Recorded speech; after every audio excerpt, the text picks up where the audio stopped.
Janata garage ప్రమోషన్లో బిజీగా ఉంటూ ఈ సినిమా రిజల్ట్ గురించి ఎంతో ఆతృతతో ఎదురు చూస్తున్న జూనియర్ ఎన్టీఆర్ ఈ సినిమా ప్రమోషనల్ వ్యవహారాలు చూస్తూనే వక్కంతం వంశీకి ఊహించని షాక్ ఇవ్వడం టాపిక్ ఆఫ్ ది టాలీవుడ్ గా మారింది.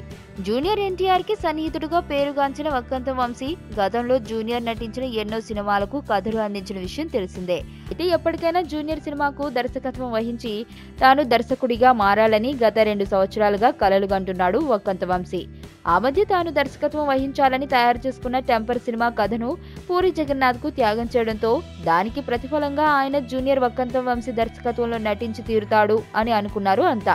అయితే దీనికి తోడు కళ్యాణ్ రామ్ నిర్మాతగా వక్కంతం వంశీ దర్శకత్వంలో ఒక సినిమా చేయడానికి రంగం సిద్ధం కావడమే కాకుండా ఆ మూవీ ప్రాజెక్టుకు సంబంధించిన అధికారిక ప్రకటన జనతా గ్యారేజ్ విడుదలైన వెంటనే ఉంటుంది అని ఆశిస్తున్న వంశీకి జూనియర్ ఊహించని షాక్ ఇచ్చాడు అన్న వార్తలు వస్తున్నాయి.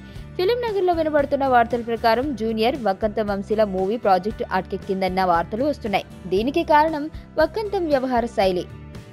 వంశీ జూనియర్ ను అడగకుండా ఈ సినిమాకు సంబంధించిన టైటిల్ ను దడక్కన్ అనే టైటిల్ ను రిజిస్టర్ చేయడమే కాకుండా ఆ టైటిల్ కు సంబంధించి లీకులు బయటకు వదలడం జూనియర్ కు కోపం తెప్పించిందని టాక్ వినిపిస్తోంది.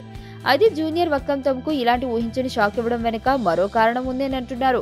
ఈ మధ్య అమెరికాకు చెందిన ఓ ప్రముఖ ఎన్ఆర్ఐ జూనియర్ ను కలిసి తాను వరుసగా రాబోయే 2 సంవత్సరాల లోపు 3 సినిమాలు తీసే ఉద్దేశం ఉందని, దీనికి పారితోషికం ఈ 3 సినిమాలకు కలిపి 60 కోట్ల భారీ పారితోషికాన్ని ఆఫర్ చేయడంతో జూనియర్ ఆలోచనలో మార్పు వచ్చి వక్కంతం కథను పక్కన పెట్టాడు అన్న వార్తలు కూడా వస్తున్నాయి.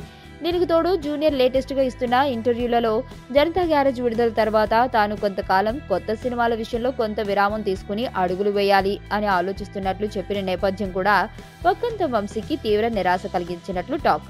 దీనికి వక్కంతం వంశీ తన కథకు సరిపోయే మరో హీరోని వెతుక్కునే పని అప్పుడే మొదలు పెట్టేశాడు అంటూ వార్తలు వినిపిస్తున్నాయి. అయితే జనతా గ్యారేజ్ ఫలితం బట్టి జూనియర్ ఆలోచనలో అనేక మార్పులు వచ్చే అవకాశాలు ఉన్నాయి అనుకోవాలి.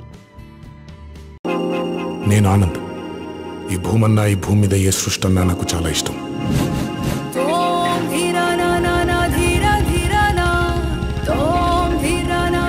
చెట్లు, మొక్కలు, గాలి, నీరు, వాటిని కాపాడుకోవటమే నా పని కూడా. It's a joggers park. 213 చెట్లు ముంబైకి చాలా ఆక్సిజన్ సప్లై చేస్తుంది.